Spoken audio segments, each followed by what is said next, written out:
지역 소식을 알아보는 현장 네트워크입니다. 먼저 원주 연결합니다.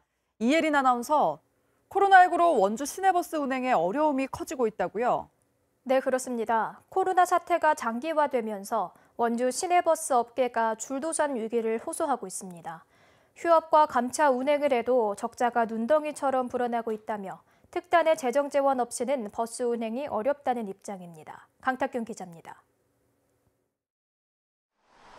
원주권 시내버스 3사는 지난해 운송 수입이 30% 정도 감소했다고 주장합니다. 코로나 때문입니다. 실제 한 회사는 반년 가까이 휴업을 했고 나머지 두 업체도 버스 운행을 일부 줄였습니다. 하지만 적자는 크게 불어났습니다. 강원도 용역 결과 2019년 하반기부터 지난해 상반기까지 시내버스 업계의 비수익 노선 손실액은 원주가 85억, 춘천이 96억, 강릉이 59억 원으로 조사됐습니다. 손실 보전율은 춘천과 강릉이 60~70%에 이르는 반면 원주는 38%에 그치고 있습니다. 춘천과 강릉이 코로나를 감안해 시 재정을 더 투입한 결과입니다. 이 때문에 원주 시내버스 업계는 지난해 하반기 코로나 영향까지 고려해 정확한 손실 규모를 파악한 뒤 추가 지원이 있어야 한다고 주장합니다.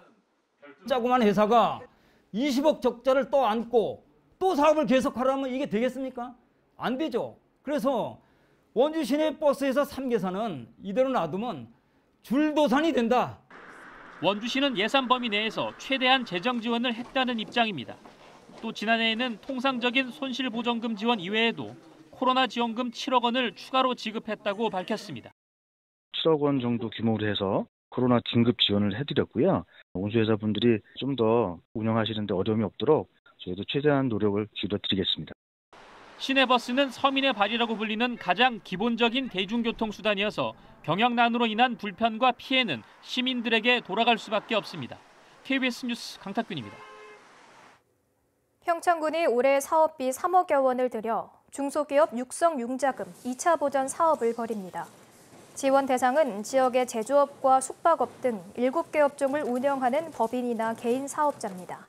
지원 대상에겐 업종에 따라 최대 2억 원의 대출을 알선해주고 2년 동안 이자 일부를 군비로 지원해줍니다.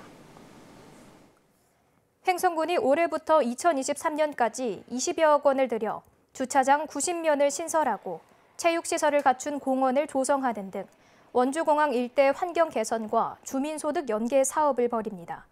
또 20억 원을 들여 원주공항 근처에 주민자치센터를 설립해 주민소득 연계 사업을 추진할 계획입니다. 지금까지 원주에서 전해드렸습니다.